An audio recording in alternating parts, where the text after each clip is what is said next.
Salut les zéros, suite des tutos, là c'est le numéro 6 sur l'attracteur de X-Particles au cinéma 4D. C'est une version courte là, parce que j'ai fait une autre version que je mettrai en ligne, qui est une version longue dans laquelle je m'amuse un peu, ça dure 18 minutes. Mais donc pour ceux qui veulent aller droit au but sur les attracteurs, allez on y va. Donc on se crée pour voir un émetteur. Je vais simplement mettre une sphère, peut-être un petit peu plus petite, voilà. Je check, ok, j'allonge la durée de mon animation. Oups, 4000, c'est peut-être beaucoup, on va monter à 400, et puis je vais créer là en bas un XP Attractor. Alors l'attracteur, je le déplace, il va s'appliquer par défaut aux particules présentes si je spécifie pas de groupe. Donc voilà ce qui se passe, les particules sont attirées vers l'attracteur.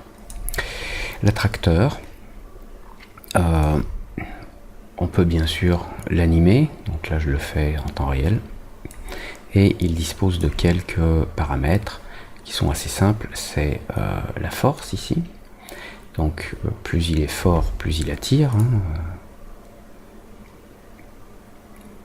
Wow. Là, il faut comprendre que les particules ont une certaine vitesse au départ de la sphère, mais si je fais XP emitter emission et que je mets la vitesse à 0, voilà le comportement. Je reviens sur l'attracteur. Donc il y a une force qui peut être positive ou négative. Oui, si je mets une force négative, les particules ont tendance à s'en éloigner. Ensuite, on a l'accélération, donc les particules qui peuvent être négatives, étonnamment, mais les particules peuvent avoir une certaine accélération.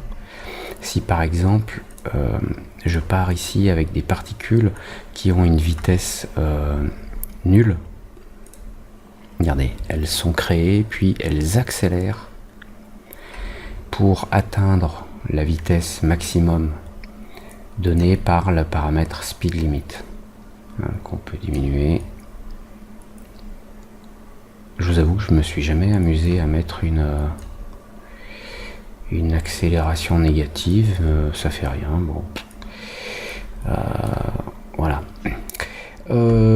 Ok, ensuite on a la possibilité de créer un événement sur une action, sur le range, donc la distance entre la particule et l'attracteur, supérieur ou inférieur à.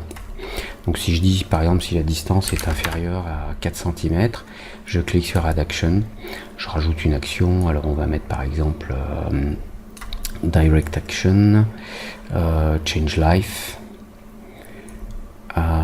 et puis Direct Change, ok, et puis dans l'opération je vais mettre Kill Particles, comme ça les particules sont tuées dès qu'elles approchent une certaine distance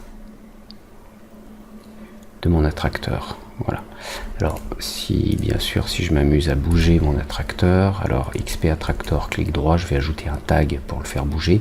Donc c'est dans les tags standards Cinéma 4D, je vais mettre un tag Vibrate, j'active le Vibrate Position, je vais mettre 200, 200, 200 et puis 0.6 par exemple dans la fréquence pour pas que ça gigote trop non plus.